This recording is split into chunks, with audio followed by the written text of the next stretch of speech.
Business എന്ന് പറയുന്നത് ഒരുപാട് ഹീറോക്കളുള്ള ഒരു ഗെയിമാണ്. ഒറ്റ ഹീറോ മാത്രമുള്ളത് യഥാർത്ഥത്തിൽ സിനിമയിൽ മാത്രമേ ഉള്ളൂ, അത് ബിസിനസ്സിൽ ഉണ്ടാവില്ല. നിങ്ങൾക്കൊരു അർജൻസി വരുന്ന സമയത്തെ നിങ്ങൾ റിയാക്ട് ചെയ്യും. നമ്മുടെ ചൈൽഡ്ഹുഡ് ശ്രദ്ധിച്ചു നോക്കും. സ്കൂൾ തുടങ്ങുന്നത് ജൂൺ മാസമാണ്. ജൂൺ ജൂലൈയിലൊന്നും പുസ്തകം തുറക്കില്ല. ഓണപരീക്ഷ വരാണെന്ന് വെച്ചോളൂ സെപ്റ്റംബറിൽ. ഓഗസ്റ്റ് ലാസ്റ്റിൽ നമ്മൾ ഒടുക്കത്തെ പഠിത്തമാണ്. അർജൻസി ഇൻസ്റ്റിങ്ക്റ്റ് ഉള്ളവരാണ് നമ്മൾ. നിങ്ങൾ ടൂർ പോകുമ്പോൾ വീട് പൂട്ടിയിട്ട് പോകുന്നത് എന്തുകൊണ്ടാണ്? വീട് തുറന്നിട്ട് പോകാനുള്ള സ്വാതന്ത്ര്യം നിങ്ങൾക്കില്ല. രാത്രിയിൽ കാറ്റ് കിട്ടാൻ വേണ്ടി വാതിൽ തുറന്നിടണമെന്നൊരു ആഗ്രഹമുണ്ട്, പക്ഷെ തുറന്നിടാൻ പറ്റുന്നില്ല. അതിനുള്ള ഫ്രീഡം നിങ്ങൾക്കില്ല. എന്തുകൊണ്ടാ? ഡിസിപ്ലിൻ ഇല്ലാത്ത ചില ആളുകൾ ഈ നാട്ടിലുള്ളത് കൊണ്ട് നമുക്ക് വാതിൽ തുറക്കാൻ പറ്റുന്നില്ല. അപ്പൊ ഡിസിപ്ലിൻ ആണ് യഥാർത്ഥത്തിൽ ഫ്രീഡം തരുന്നത്. നമസ്കാരം സർ. നമസ്കാരം സർ, നമ്മൾ കഴിഞ്ഞൊരു വീഡിയോയിൽ ബിസിനസ് ഫെയിൽ ആവാനുള്ള കുറെ റീസൺസിനെ പറ്റി ഡിസ്കസ് ചെയ്തിട്ടുണ്ടായിരുന്നു. ലൈക്ക് ഫിനാൻസിൽ വരുന്ന പാകപ്പിഴകള്, കോമ്പറ്റീഷൻ, ഇങ്ങനെ കുറെ കാര്യങ്ങളെ പറ്റി നമ്മൾ പറഞ്ഞു. ഇന്ന് എനിക്ക് തോന്നുന്നു ബിസിനസ് ഫെയിൽ ആയി പോവാൻ ഈ ഒരു കാരണങ്ങൾ മാത്രമല്ല, ചില സൈലന്റ് ആയിട്ടുള്ള കാര്യങ്ങൾ കൂടിയിട്ടുണ്ടാവും. ബേസിക്കലി നമുക്കതിനെ ട്രാപ്സ് എന്ന് വിളിക്കാം. ഇങ്ങനെ ബിസിനസ്സിൽ കാണുന്ന ചെറിയ സൈലന്റ് ആയിട്ടുള്ള ട്രാപ്പുകൾ, അതിനെപ്പറ്റി നമുക്ക് ഇന്ന് ഡിസ്കസ് ചെയ്താലോ സർ? ഇപ്പൊ നമ്മളൊരു സിനിമ കാണാൻ പോയാൽ നമ്മൾ ചോദിക്കുന്ന ചോദ്യം എന്തായിരിക്കും? ഇതിലെ ഹീറോ ആരാണ് എന്ന് ചോദിക്കും, അല്ലേ? ബിസിനസ് സ്ഥാപനത്തിലും അങ്ങനെ ചില ഹീറോസിനെ പ്രതിഷ്ഠിച്ചിട്ട് അവരെ ബേസ് ചെയ്തുകൊണ്ട് ബിസിനസ് ചെയ്യുന്നത് ഭയങ്കര അപകടമാണെന്ന് വിശ്വസിക്കുന്ന ഒരാളാണ് ഞാൻ. ഓക്കെ, ഇതിന് നമുക്ക് ഡിപ്പെൻഡൻസി എന്ന് പറയാൻ പാടില്ല. ഇപ്പൊ ഒരു ഫൗണ്ടർ ആണെങ്കിൽ ഫൗണ്ടർ ഏറ്റവും കൂടുതൽ ഡിപ്പെൻഡ് ചെയ്യുക, ഒരു കീ എംപ്ലോയി ആണെങ്കിൽ അതിനെ കൂടുതൽ ഡിപ്പെൻഡ് ചെയ്യുക. ഡിപ്പെൻഡൻസി എന്ന് പറയാം. ഡിപ്പെൻഡൻസിന്ന് ഇന്റർ ഡിപ്പെൻഡൻസിലേക്ക് വളരുമ്പോഴാ ഒരു കമ്പനി മെച്ചപ്പെടുക എന്ന് പറയാം. ഈ ഹീറോ കൾച്ചർ എന്ന് പറയുന്നത് എന്താ ചോദിച്ചാൽ, ഒരാളെ അയാളായിരിക്കും അവിടുത്തെ ഏറ്റവും വലിയ ആള്. ഇയാൾക്ക് എന്തെങ്കിലും സംഭവിച്ചാൽ ആ ബിസിനസ് താഴോട്ട് വരും. നമ്മളെപ്പോഴും പറയില്ലേ, നായകൻ മരിച്ചു കഴിഞ്ഞാൽ പിന്നെ സിനിമയില്ല എന്ന് പറയുന്ന പോലെ, ആ നായക സ്ഥാനത്ത് ഒരാളിരുന്നാൽ, അത് ഓൺട്രപ്രണർ ആയിക്കോട്ടെ, ആ സ്ഥാപനത്തിലെ ഒരു പ്രധാനപ്പെട്ട വ്യക്തി ആയിക്കോട്ടെ, ഒരു എംപ്ലോയി ആയിക്കോട്ടെ. പക്ഷെ അങ്ങനെയല്ല വേണ്ടത്. പകരം അതൊരു പീപ്പിൾ പ്രോസസ് ഡ്രിവൻ ഓർഗനൈസേഷൻ ആണെങ്കിൽ മാത്രമേ അങ്ങനെ ചെയ്യാൻ പറ്റുള്ളൂ. പക്ഷെ സ്വാഭാവികമായി എന്ത് സംഭവിക്കാന്ന് ചോദിച്ചാൽ, ചില ഓർഗനൈസേഷനിൽ ചിലർ അപാരമായ കഴിവ് കൊണ്ട് അങ്ങനെ പൊങ്ങി വരും. അപ്പൊ നമുക്ക് അവരെ ഉപേക്ഷിക്കാൻ പറ്റുമോ എന്ന് ചോദിച്ചാൽ അങ്ങനെയല്ല വേണ്ടത്. പകരം അവരെ മാത്രം കേന്ദ്രീകരിച്ചുകൊണ്ട് പോകുന്നത് ഒരു ലോങ് ടൈമിൽ വലിയ അപകടമാണ്. ഇത് മെയിൻലി നമ്മളിപ്പോ പറയില്ലേ, ഒരാളെ തന്നെ വർക്കുകളെല്ലാം കൊടുക്കുന്നു, വിച്ച് മീൻസ് ഡെലിഗേഷൻ കുറയുക, എംപവർമെന്റ് കുറയുക താഴേക്കുള്ള എംപ്ലോയീസിന്റെ. അതിനെല്ലാം ഒരു കാരണമാവില്ല ഇങ്ങനെ ഒരു ഹീറോ കൾച്ചർ നമ്മൾ മെയിൻറ്റെയിൻ ചെയ്തു പോകുന്നത്? ഡെലിഗേഷൻ ഉണ്ടാവില്ലല്ലോ. കാരണം ഇങ്ങനെ പ്രത്യേകിച്ച് ഓൺട്രപ്രണർ ആണ് അങ്ങനത്തെ ഒരു ഹീറോ എങ്കിൽ പലപ്പോഴും അയാൾക്ക് താഴെ ഒരു ഹീറോ ഉണ്ടാവില്ല. ബിസിനസ് എന്ന് പറയുന്നത് ഒരുപാട് ഹീറോക്കളുള്ള ഒരു ഗെയിമാണ്, ഒരു ഫിലിമാണ്. ഒറ്റ ഹീറോ മാത്രമുള്ളത് യഥാർത്ഥത്തിൽ സിനിമയിൽ മാത്രമേ ഉള്ളൂ, അത് ബിസിനസ്സിൽ ഉണ്ടാവില്ല. പിന്നീട് എനിക്ക് ചോദിക്കാനുള്ള കാര്യം, നമ്മളൊരു പ്ലാനിങ്ങിന്റെ ഇമ്പോർട്ടൻസിനെ പറ്റിയിട്ടെല്ലാം നേരത്തെ ഡിസ്കസ് ചെയ്തിട്ടുണ്ടായിരുന്നു. ഇതെല്ലാം ഇല്ലാത്ത ഒരു ബിസിനസ്, ലൈക്ക് ഒരു പ്രോപ്പർ പ്ലാനിങ് ഇല്ല, അങ്ങനെ ഒരു കൈൻഡ് ഓഫ് കൾച്ചർ നമ്മുടെ ബിസിനസ്സിൽ രൂപപ്പെട്ട് വരണ്ടെങ്കിൽ അത് ആക്ച്വലി സൈലന്റ്ലി നമ്മൾ കില്ല് ചെയ്യില്ലേ? ലൈക്ക് ഇപ്പൊ ഒരു റിയാക്റ്റീവ് തിങ്കിങ് എന്നൊക്കെ ഉള്ള രീതിയിലേക്ക് പോകുന്നത്, അതിനെ പറ്റിയിട്ട് സാർ ഒന്ന് പറയാം.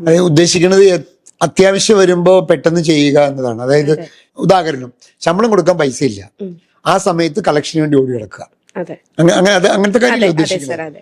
ഒരു ആവശ്യം വരുന്ന സമയത്ത്, ഇപ്പോ മന്ത് എൻഡിലാണ് സാലറി കൊടുക്കുന്നതെങ്കിൽ മന്ത് എൻഡ് സാലറി കൊടുക്കുന്ന സമയത്ത് ലാസ്റ്റ് ഒരു 5 ദിവസം കടന്ന് കളക്ഷന് വേണ്ടി ഓടുക. അപ്പൊ അങ്ങനെ അല്ലാതെ അതൊരു മുൻകൂട്ടി പ്ലാൻ ചെയ്ത് ഇതിങ്ങനെ സംഭവിക്കും. ആളുകൾ ബഡ്ജറ്റ് ഉണ്ടാക്കാത്തതിന് കാരണം എന്താ ചോദിച്ചാൽ, ബഡ്ജറ്റ് കുറേ കൂടി പ്ലാൻഡ് ആണ്. ഈ ബഡ്ജറ്റ് ഇല്ലാത്തതിന് കാരണം നിങ്ങളൊരു പ്രശ്നം വരുമ്പോൾ മാത്രം റിയാക്ട് ചെയ്യുന്നു എന്ന പോലെയാണ്. അതൊരു അപകടമാണ്.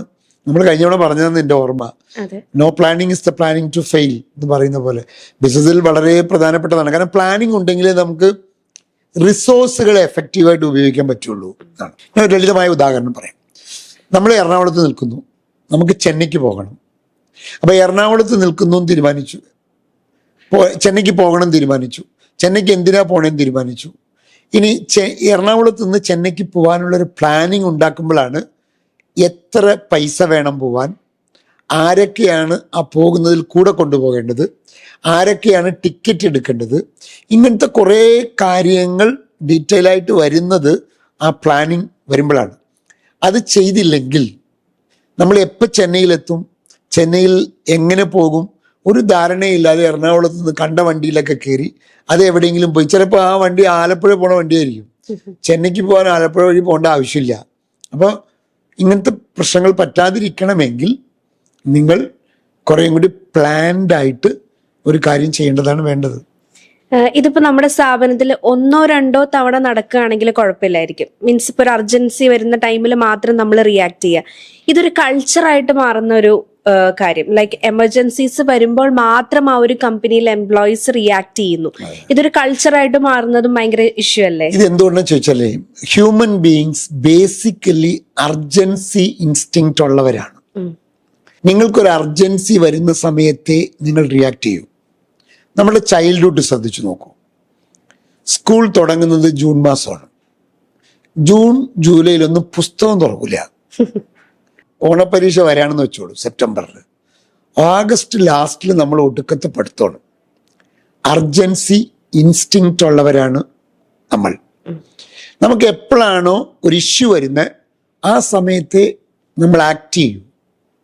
അപ്പൊ ഈ അർജൻസി ഇൻസ്റ്റിങ്ക്റ്റ് നമ്മുടെ സ്ഥാപനത്തിലും കൊണ്ടുവരുമ്പോൾ ഒരു അർജൻസി വരുന്ന സമയത്ത് നമ്മൾ റിയാക്ട് ചെയ്യും. അത് ലോകമണ്ഡലത്തിൽ അതിൻ്റെ കുഴപ്പം എന്താ ചോദിച്ചാൽ, അങ്ങനത്തെ കൾച്ചറുള്ള സ്ഥാപനങ്ങളിൽ സ്ട്രെസ്ഫുൾ അറ്റ്മോസ്ഫിയർ ആയിരിക്കും. കാരണം എല്ലാവരും അർജൻസിയിലാണ്. ഒരു പ്രശ്നം വരുമ്പോഴാണ് ഇവർ ഡീൽ ചെയ്യുന്നത്. ആ പ്രശ്നം നമ്മളെ ഇറിറ്റേറ്റ് ചെയ്യിക്കും. അപ്പം അതുകൊണ്ടാണ് ഈ അർജൻസി ഇൻസ്റ്റിങ്ക്റ്റ് ഉള്ള ആളുകൾക്ക് സ്ട്രെസ്, ടെൻഷൻ എപ്പോഴും വളരെ കൂടുതലായിരിക്കും. എന്നാൽ നന്നായി പ്ലാൻ ചെയ്യുന്ന ആളുകൾക്ക് അവർക്കുണ്ടാവാം അർജൻസി, അൺഎക്സ്പെക്റ്റഡ് ആയിട്ട് വരാം കേട്ടോ. ഏത് ബിസിനസ്സിലും ഏത് മനുഷ്യൻ്റെ ജീവിതത്തിലും അൺഎക്സ്പെക്റ്റഡ് ആയിട്ട് വരാം. പക്ഷേ അതിനെ പ്ലാൻ ചെയ്തില്ലെങ്കിൽ അത് കൂടുതലാവുകയും അത് പ്രശ്നം ഉണ്ടാക്കുകയും. ഒരു സ്ട്രെസ്ഫുൾ അറ്റ്മോസ്ഫിയർ ഒരു സ്ഥാപനത്തിൽ ഉണ്ടെങ്കിൽ ഉറപ്പിച്ചോളൂ, ആ സ്ഥാപനത്തിൽ ഒരു പ്ലാനിങ് കൾച്ചർ ഇല്ല എന്ന് തന്നെയാണ് അർത്ഥം. ലൈക്ക് റിയാക്ട് ചെയ്ത് പോകുന്ന ഒരു സ്ഥാപനത്തിൽ ലൈക്ക് നമ്മൾ എപ്പോഴും ചേസിങ് ആണ്, നമ്മൾ ഒരിക്കലും ലീഡിംഗ് എന്ന് പറയുന്ന ഒരു സ്റ്റേജിലേക്ക് വരുന്നില്ല. നമ്മളിപ്പോ ഒരു പുതിയ ജോയിനി നമ്മുടെ സ്ഥാപനത്തിലേക്ക് വന്നു, നമ്മൾ അവരെ കൊണ്ടുവരുമ്പോൾ പറയുന്ന ഒരു കാര്യമാണ്, ഇവിടെ ഒരു ഫാമിലിയാണ്, ഇതൊരു ഫാമിലി ലൈക്ക് കൾച്ചറാണ് നമ്മളും പറയും. നമ്മളൊരു കുടുംബം പോലെയാണ്. നമ്മൾ ഈ കുടുംബം പോലെയാണ് എന്ന് പറയുന്ന കാര്യവും ആക്ച്വലി ഒരു ട്രാപ്പ് അവിടെ ക്രിയേറ്റ് ചെയ്യല്ലേ. ലൈക്ക് ട്രാപ്പ് നമ്മൾ പർപ്പസ്ഫുള്ളി ക്രിയേറ്റ് ചെയ്യുന്നതല്ല, പെർഫെക്റ്റ് ആയിട്ട് റോളും എക്സ്പെക്ടേഷനും അക്കൗണ്ടബിലിറ്റിയും മെൻഷൻ ചെയ്യാതെ വി ആർ ഫാമിലി എന്നുള്ള രീതിയിൽ പോകുന്നത് ആക്ച്വലി സൈലന്റ് ആയിട്ട് നമുക്കൊരു നമ്മുടെ ബിസിനസ്സിനെ ഇല്ലാതാക്കുന്ന ഒരു കാര്യമല്ലേ. അത് ഫാമിലി എങ്ങനെയാണ് നിർവചിക്കുന്നത് എന്ന് അടിസ്ഥാനപ്പെടുത്തിയിരിക്കും. സാധാരണ നമ്മുടെ നാട്ടിൽ പറയുന്നത് ഫാമിലിയിൽ കൃത്യമായ റോളുകൾ ഇല്ലാത്തത് കൊണ്ടാണ് ഇന്ന് ഇത്രയും പ്രശ്നങ്ങൾ ഉണ്ടാവണമെന്ന് വിശ്വസിക്കുന്ന ഒരാളാണ്. അച്ഛനൊരു റോളുണ്ട്, അമ്മയ്ക്കൊരു റോളുണ്ട്, അച്ഛനൊരു അക്കൗണ്ടബിലിറ്റി ഉണ്ട്, അമ്മയ്ക്കൊരു അക്കൗണ്ടബിലിറ്റി ഉണ്ട്, കുട്ടിക്കൊരു അക്കൗണ്ടബിലിറ്റി ഉണ്ട്. അപ്പൊ ഫാമിലി കൾച്ചറിൽ തെറ്റില്ല. പക്ഷെ ഏത് ഫാമിലിയാണ് എന്നാണ്. അച്ഛൻ കുടിച്ചുകൊണ്ട് വരികയാണ്, ഒരു ഉത്തരവാദിത്വം ഇല്ല. അങ്ങനത്തെ ഒരു ഫാമിലി കൾച്ചറാണ് സ്ഥാപനത്തിൽ ഉണ്ടാകുന്നതെങ്കിൽ അത് പ്രോബ്ലമാണ്. അതായത് അച്ഛൻ ഉപദേശിക്കുകയാണ് കള്ളുടിക്കരുത്, എന്നിട്ട് അച്ഛൻ കള്ളുടിക്കും. ഇത് സ്ഥാപനത്തിലുണ്ട്. സ്ഥാപനത്തിൽ തലപ്പത്തിരിക്കുന്നവർ പറയുന്ന ഒന്നും ചെയ്യില്ല. അവർക്ക് ഈ ബെഡയടിക്കൽ മാത്രമേ ഉള്ളൂ. താഴെയുള്ളവരോട് നിങ്ങൾ അത് ഇത് ചെയ്യുന്നു പറയുകയും താഴെയുള്ളവരോട് നുണ പറയരുതെന്ന് പറയുകയും ഇവർ ഒരുപാട് നുണ താഴെയുള്ളവരോട് പറയുകയും ചെയ്യുമ്പോൾ സ്വാഭാവികമായി വീട്ടിൽ അച്ഛൻ മകനോട് കാണിക്കുന്ന പോലെ തന്നെയാണ് ഈ സംഭവം. അപ്പൊ ഫാമിലി കൾച്ചറിൽ കുഴപ്പമില്ല. അക്കൗണ്ടബിലിറ്റി ഇല്ലാത്ത ഫാമിലി അല്ല. അതൊരു പ്രശ്നമുള്ള സ്ഥലമാണ് എന്ന് വിശ്വസിക്കുന്ന ഒരാളാണ് ഞാൻ. അപ്പൊ അതുകൊണ്ട് അങ്ങനെ ഒരു അക്കൗണ്ടബിലിറ്റി ഉള്ള ഫാമിലിയാണ് ഒരു കുടുംബത്തിലെ കൾച്ചർ എങ്കിൽ സ്ഥാപനത്തിലും അത്തരം ഒരു കൾച്ചർ നല്ലതാണ്. പക്ഷെ ആ സ്ഥാപനത്തിൽ അച്ഛനാരാണ്, അമ്മയാരാണ്, അപ്പൂപ്പനാരാണ്, മൂത്ത സന്തതി ആരാണ്, രണ്ടാമത്തെ സന്തതി ആരാണ്, ഓരോരുത്തർക്കും ചെയ്യേണ്ട പണികൾ എന്താണ് എന്നെല്ലാം ക്ലാരിറ്റി ഉണ്ടെങ്കിൽ പൊതുവെ വീടുകളിൽ അത് എഴുതി വെക്കപ്പെടാറില്ല. ഒരു മനസ്സിലാക്കലാണ്. പക്ഷെ സ്ഥാപനത്തിൽ ഉള്ള വ്യത്യാസം എന്താ? സ്ഥാപനത്തിൽ രേഖപ്പെടുത്തപ്പെടണം എന്നതാണ്. ഒരു കുടുംബത്തിൽ അച്ഛൻ്റെ റോൾ എന്താണെന്ന് നമ്മൾ എഴുതി വെക്കാറില്ല. പക്ഷെ ഒരു സ്ഥാപനത്തിൽ സെയിൽസ് മാനേജറുടെ റോൾ എന്താണെന്ന് എഴുതി വെക്കപ്പെടണം. അതാണ് തമ്മിലുള്ള വ്യത്യാസം. ഒരു ഫാമിലി കൾച്ചർ ഉണ്ടാവണം സ്ഥാപനത്തിൽ, പക്ഷേ വിത്തൗട്ട് അക്കൗണ്ടബിലിറ്റി ആ ഫാമിലി കൾച്ചർ ഭയങ്കര പ്രോബ്ലം ക്രിയേറ്റ് ചെയ്യും. അതായത് സർ, ഇങ്ങനത്തെ ഒരു കൾച്ചർ ഫോം ചെയ്യുന്നുണ്ടെങ്കിൽ ഒരു പെർഫോമൻസ് അനാലിസിസ്, പെർഫോമൻസ് നോക്കുന്നതിനേക്കാൾ കൂടുതൽ പേഴ്സണൽ ആയിട്ടുള്ള കാര്യങ്ങൾ, അതായത് പേഴ്സണൽ ഫേവറിസം, അങ്ങനത്തെ കാര്യങ്ങളിലേക്ക് പോകാനായിട്ടുള്ള ചാൻസസ് കൂടുതലല്ലേ? അക്കൗണ്ടബിലിറ്റി ഇല്ലെങ്കിൽ അങ്ങനെ സംഭവിക്കും.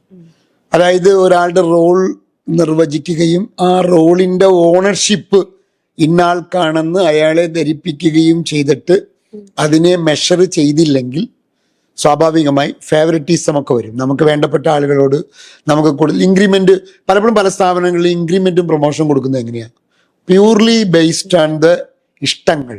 ചിലപ്പോൾ സീനിയോറിറ്റി വെച്ച് കൊടുക്കും. അത് രണ്ടും തെറ്റാണ് എന്ന് വിശ്വസിക്കുന്ന ഒരാളാണ് ഞാൻ. പകരം അയാളുടെ പെർഫോമൻസും അയാളുടെ ക്വാളിറ്റികൾ, അയാളുടെ റോളിന് പറ്റിയ ക്വാളിറ്റികൾ ഉണ്ടോ, പൊട്ടൻഷ്യലും പെർഫോമൻസും രണ്ടും കൺസിഡർ ചെയ്തിട്ടേ പ്രൊമോഷൻസ് കൊണ്ടുവരാകൂ എന്നതാണ് ഒരു യാഥാർത്ഥ്യം. ഇപ്പൊ ഈ ലാസ്റ്റ് പറഞ്ഞ പോയിന്റോട്ട് കണക്ട് ചെയ്ത് ഞാൻ ഒരു കാര്യം ചോദിക്കാം. നമ്മളിപ്പോ പറഞ്ഞു പെർഫോമൻസ് നോക്കാത്തൊരു സിറ്റുവേഷൻ ഒക്കെ ഉണ്ടാവും എന്ന് പറഞ്ഞു.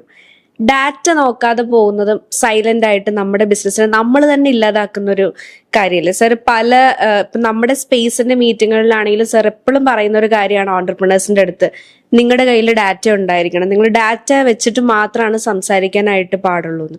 അപ്പൊ ഒരു ഗട്ട് ഫീലിംഗ് ഇങ്ങനെ ഇതായിരിക്കാം, ഇതാണ് എന്നുള്ള രീതിയിൽ അസ്യൂം ചെയ്ത് ഡാറ്റ ഇഗ്നോർ ചെയ്യുന്നതും ആക്ച്വലി ബിസിനസ്സിനെ ഹാം ചെയ്യില്ലേ? ഈ ഫേവറിറ്റീസ് ഒക്കെ വരുന്നത് ഡാറ്റ ഇല്ലാത്തതുകൊണ്ടാണ്. ഡേറ്റ വെച്ചിട്ടാണ് സംസാരിക്കുന്നത്, അതിൽ എമോഷൻസിന്റെ ഇൻവോൾവ്മെന്റ് ഇല്ല.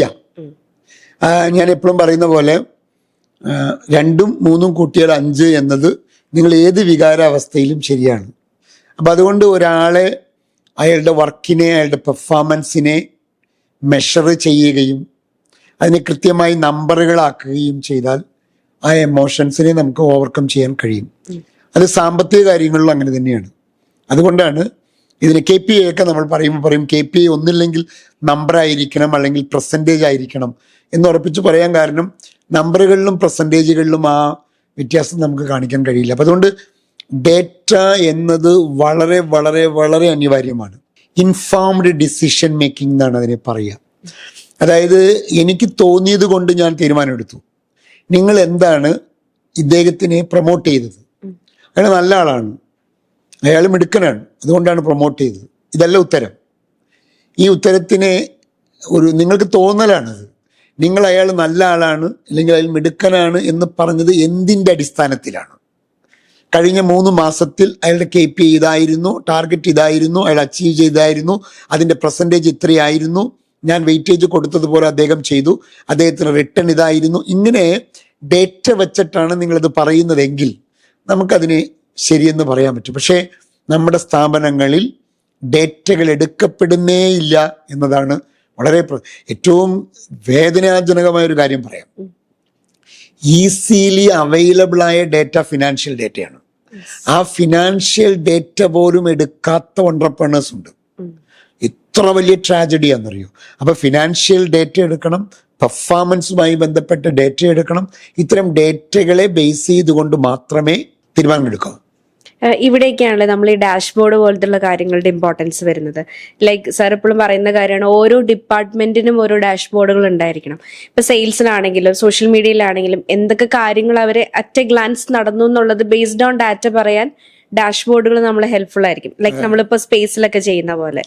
സ്പേസിൽ മാത്രമല്ല, നമുക്ക് സമഗ്രയിലുണ്ടല്ലോ. അതെ, ഇപ്പോ കൃഷ്ണയുടെ പെർഫോമൻസ് ആ ഡാഷ്ബോർഡ് നോക്കിയാൽ മതി. എനിക്ക് കൃഷ്ണ എന്നെ നോക്കി ചിരിക്കുന്നുണ്ടോ, കൃഷ്ണ എന്നോട് നല്ല ചോദ്യങ്ങൾ ചോദിക്കുന്നുണ്ടോ, ഇല്ലെങ്കിൽ കൃഷ്ണ എന്നെ ദേഷ്യപ്പെടുന്നുണ്ടോ, ഇതൊന്നും എന്നെ അപേക്ഷിച്ച് കൺസേൺ ആണ്. ഡാഷ്ബോർഡ് നോക്കിയാൽ കൃഷ്ണയ്ക്ക് ഈ ആഴ്ച എത്ര പെർസെൻറ്റേജ് കിട്ടി, കൃഷ്ണയുടെ ടീമിലുള്ള ആളുകൾക്ക് എത്ര പെർസെൻറ്റേജ് കിട്ടി, ആ KPIയിൽ എത്ര ശതമാനമാണ് നിങ്ങൾ അച്ചീവ് ചെയ്തത് എന്ന് പറയുന്ന കാര്യങ്ങൾ നോക്കിയാൽ നമുക്കൊരാളുടെ പെർഫോമൻസിനെ ഇവാലുവേറ്റ് ചെയ്യാൻ പറ്റും. അപ്പം അയാളുടെ പെർഫോമൻസുമായി ബന്ധപ്പെട്ട്, അതേപോലെ ഫിനാൻസുമായി ബന്ധപ്പെട്ട ഡാഷ്ബോർഡുകൾ യഥാർത്ഥത്തിൽ ഒരു ഓൺട്രപ്രണറുടെ ഒരു പ്രധാന പണി എന്താന്ന് ചോദിച്ചാൽ ഈ ഡാഷ്ബോർഡ് കാണലാണ്. ഡാഷ്ബോർഡ് കണ്ടിട്ട് അതനുസരിച്ചുള്ള തീരുമാനങ്ങളും ആക്ഷൻസും സ്ഥാപനത്തിൽ കൊണ്ടുവരലാണ് എന്നാണ്. ECG സ്ക്രീൻ നോക്കിയിട്ടാണ് ഡോക്ടർ ഇയാൾക്ക് എന്താ ചെയ്യേണ്ടതെന്ന് തീരുമാനിക്കുക. അപ്പം അങ്ങനെയാണ് വേണ്ടത്. സർ എപ്പോഴും പറയുന്ന ഒരു കാര്യമാണ്, നമ്മൾ പ്രയോറിറ്റീസ് ഫിക്സ് ചെയ്യാൻ മറന്നു പോകുന്നതും ഒരു റീസൺ ആണെന്നുള്ളത്. പ്രയോറിറ്റീസ് ഫിക്സ് ചെയ്യാൻ മറന്നു പോകുന്ന എപ്പോഴാണെന്ന് വെച്ച് കഴിഞ്ഞാൽ നമുക്ക് ഫോക്കസ് നഷ്ടപ്പെടുക. ഫോക്കസ് നഷ്ടപ്പെടുന്ന എപ്പോഴാണെന്ന് ചോദിച്ചു കഴിഞ്ഞാൽ നമുക്ക് പറയും നമ്മളുടെ സ്ഥാപനത്തിൽ ഒരു വർക്കിംഗ് കൾച്ചർ ഓക്കെ ആവാൻ വേണ്ടി അല്ലെങ്കിൽ നല്ല രീതിയിലാവാൻ വേണ്ടിയിട്ട് നമുക്ക് ഫ്രീഡം കൊടുക്കും. You can take the decision ഇത് ബേസ് ചെയ്ത്. ഇത് ആക്ച്വലി ബെറ്റർ ആയിട്ട് യൂട്ടിലൈസ് ചെയ്ത് പോവാതെ പോകുന്നതും ഒരു റീസൺ അല്ലേ? നമ്മൾ ഈ സ്കൂളിലൊക്കെ പോകുമ്പോഴേ ഫ്രീഡം ഒട്ടും തരാറില്ല എന്ന് കുട്ടികൾ പറയും.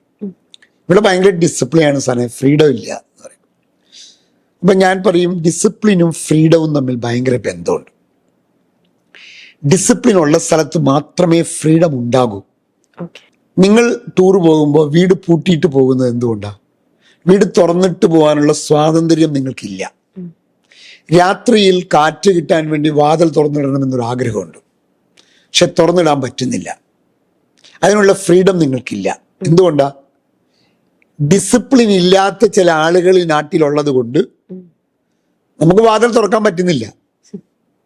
അപ്പൊ ഡിസിപ്ലിനാണ് യഥാർത്ഥത്തിൽ ഫ്രീഡം തരുന്നത്. ഇനി ഫ്രീഡവുമായി ബന്ധപ്പെട്ട വളരെ ഒരു ട്വിൻ വേർഡ് ഉണ്ട്. ഫ്രീഡം കൊടുക്കാമോ പാടില്ലയോ? ചില ആളുകൾ ചോദിക്കും, പേരൻസ് ചോദിക്കും കുട്ടികൾക്ക് ഫ്രീഡം കൊടുക്കണോ വേണ്ടയോ, എംപ്ലോയീസിന് ഫ്രീഡം കൊടുക്കണമോ വേണ്ടയോ? അതിന് ഉത്തരം ഇതാണ്, ഫ്രീഡം ഒറ്റയ്ക്ക് നിലനിൽക്കുന്ന വാക്കല്ല. റെസ്പോൺസിബിലിറ്റി ഇല്ലാത്ത സ്ഥലത്ത് ഫ്രീഡം കൊടുത്താൽ 100% ആ ഫ്രീഡം മിസ്യൂസ് ചെയ്യപ്പെടും. അച്ഛൻ എനിക്ക് സ്വാതന്ത്ര്യം തന്നു, ആ സ്വാതന്ത്ര്യത്തിനെ നന്നായി വിനിയോഗിക്കാനുള്ള ഉത്തരവാദിത്വം എനിക്കുണ്ടെങ്കിലേ എൻ്റെ അച്ഛൻ എനിക്ക് തരാവൂ. സ്ഥാപനത്തിനും അങ്ങനെ തന്നെയാണ്. സ്ഥാപനത്തിൽ റെസ്പോൺസിബിലിറ്റിയും അക്കൗണ്ടബിലിറ്റിയും ഇല്ലാത്തവർക്ക് ഫ്രീഡം കൊടുത്താൽ ആ ഫ്രീഡത്തിനെ അവർ മിസ്യൂസ് ചെയ്യും. നിങ്ങൾക്ക് എപ്പോൾ വേണമെങ്കിലും വരാം, നമ്മൾ പറയാണ് എപ്പോൾ വേണമെങ്കിലും വരാം. സ്വാതന്ത്ര്യം കൊടുത്തു. ആ സ്വാതന്ത്ര്യത്തിനെ ഉത്തരവാദിത്വം ഇല്ലാത്തവരാണെങ്കിൽ ഉറപ്പായി മിസ്യൂസ് ചെയ്യും. അവരാവശ്യമുള്ള സമയത്ത് ഇല്ലാത്ത സമയത്ത് വൈകി വരും. നമ്മളിപ്പോ ഒരു 5 പോയിന്റുകളെ പറ്റി നമ്മൾ ഇൻ ഡീറ്റെയിൽ ആയിട്ട് ഡിസ്കസ് ചെയ്തിട്ടുണ്ട്. അറ്റ് ഫൈനൽ ഒരു ഓൺടർപ്രണർ ഇങ്ങനത്തെയുള്ള കാര്യങ്ങളിൽ എന്താണ് ഒരു പ്രിക്കോഷൻ പോലെ എടുക്കണം എന്ന് വെച്ച് കഴിഞ്ഞാൽ സർ എന്ത് പറയും? നമ്മളിപ്പോ ഇങ്ങനത്തെ കുറെ വീഡിയോസ് കേൾക്കും, കുറെ ട്രെയിനിങ്ങുകൾ ആളുകൾ അറ്റൻഡ് ചെയ്യും. അപ്പൊ ഞാനെപ്പോഴും പറയുന്നത് ഇതെല്ലാം ഒറ്റയടിക്ക് നാളെ രാവിലെ തുടങ്ങി നിങ്ങളുടെ ഓഫീസിൽ നടപ്പാക്കിയേക്കാം, നടക്കണ കാര്യമൊന്നുമല്ല. ഇതിലേതെങ്കിലും നിങ്ങൾക്ക് പ്രയോറിറ്റി ആയി തോന്നുന്നത്, നിങ്ങളുടെ സ്ഥാപനത്തിനെ ഏറ്റവും കൂടെ അലട്ടുന്നത്, ഇല്ലെങ്കിൽ നിങ്ങൾ ഇതുവരെ ഒട്ടും ചെയ്തിട്ടില്ലാത്ത ഒരു സാധനം ഉണ്ടെങ്കിൽ അടുത്ത ദിവസങ്ങളിൽ ഞാൻ അത് എങ്ങനെ ഇംപ്ലിമെന്റ് ചെയ്യും, ഞാൻ എൻ്റെ കൂടെയുള്ള ആളുകളോട് ഇത് എങ്ങനെ പറഞ്ഞ് ധരിപ്പിക്കും. ഇപ്പൊ ഡേറ്റ കൾച്ചർ എന്ന് പറഞ്ഞു. ഡേറ്റ കൾച്ചർ നിങ്ങൾ ഒറ്റയ്ക്ക് വിചാരിച്ചിട്ട് കാര്യമില്ല, ആ സ്ഥാപനത്തിന്റെ കൾച്ചറാണ്. അപ്പൊ ഒരു കൾച്ചറൽ ട്രാൻസ്ഫോർമേഷൻ കൊണ്ടുവരാൻ സമയമെടുക്കും. ആ സമയത്തിന് വേണ്ടി ഒരു ഇനിഷ്യേറ്റീവ് എടുക്കാൻ ഓൺട്രപ്രണർക്ക് മാത്രമേ പറ്റുള്ളൂ. അത് ഓൺട്രപ്രണർ ചെയ്താൽ വലിയ മാറ്റം ഉണ്ടാകും സ്ഥാപനത്തിൽ. നമ്മൾ ഇന്ന് ഡിസ്കസ് ചെയ്തൊരു ടോപ്പിക്, ഇതിൽ പറഞ്ഞ കുറെ കാര്യങ്ങൾ അറിഞ്ഞോ അറിയാതെയോ ഒക്കെ ഒരു സ്ഥാപനത്തിൽ നടക്കുന്ന കുറെ കാര്യങ്ങളാണ്. അപ്പൊ അവർക്കിത് ഐഡന്റിഫൈ ചെയ്യാനായിട്ട് പറ്റട്ടെ. സർ ഇപ്പൊ പറഞ്ഞ കുറെ കാര്യങ്ങൾ ബിസിനസ്സിൽ അപ്ലൈ ചെയ്യാൻ പറ്റട്ടെ. സർ ഇങ്ങനത്തെ ഒരു talk. Sir thank you so much for your time. നമ്മൾ ഇനി നല്ലൊരു ബിസിനസ് ടോപ്പിക്കായിട്ട് വരുന്നതായിരിക്കും.